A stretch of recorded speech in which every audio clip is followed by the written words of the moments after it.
Voici le niveau de difficulté. Pour commencer, j'applique une base pour protéger mon ongle et éviter qu'il jaunisse. J'applique ensuite une fine couche de mon vernis blanc et ensuite une deuxième beaucoup plus épaisse.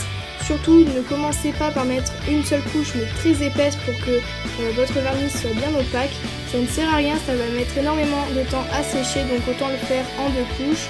Et surtout en commençant par une fine couche et ensuite une beaucoup plus épaisse. Donc vu mon index a pris un petit pet au bout de l'ongle, mais une fois que le vernis était vraiment sec à cœur, j'ai pu faire quelques retouches et maintenant ça ne se voit plus du tout. Donc on va passer tout de suite au nail art.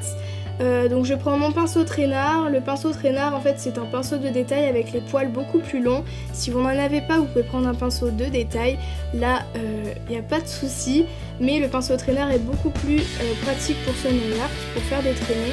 Donc je prends pour commencer mon vernis bleu, je pars des cuticules et ensuite je viens faire des traînées vraiment très fines. Donc pensez à bien essuyer votre pinceau, à bien le tourner entre vos doigts contre le vernis pour que la pointe soit très fine au bout.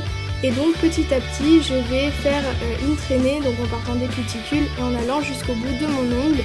Et une fois arrivé au bout en fait de la traînée que je souhaite, bien sûr je fais plusieurs tailles de traînées, je viens lever petit à petit mon pinceau pour que la traînée soit très fine au bout et que ça fasse le nail art souhaité. Donc je fais ensuite les traînées avec le vernis mauve, ensuite le vernis orange.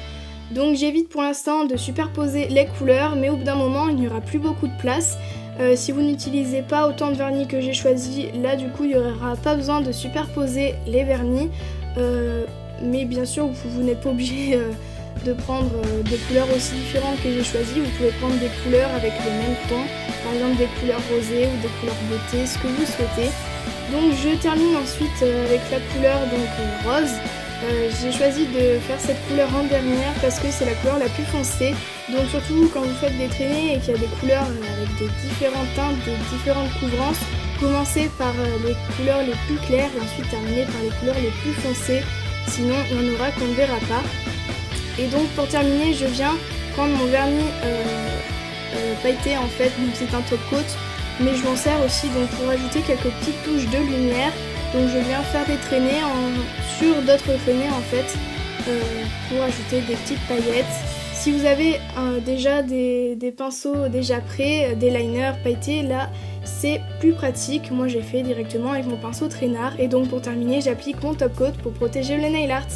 Et voilà, j'espère que ce nail art vous a plu et puis je vous retrouve dans une nouvelle vidéo.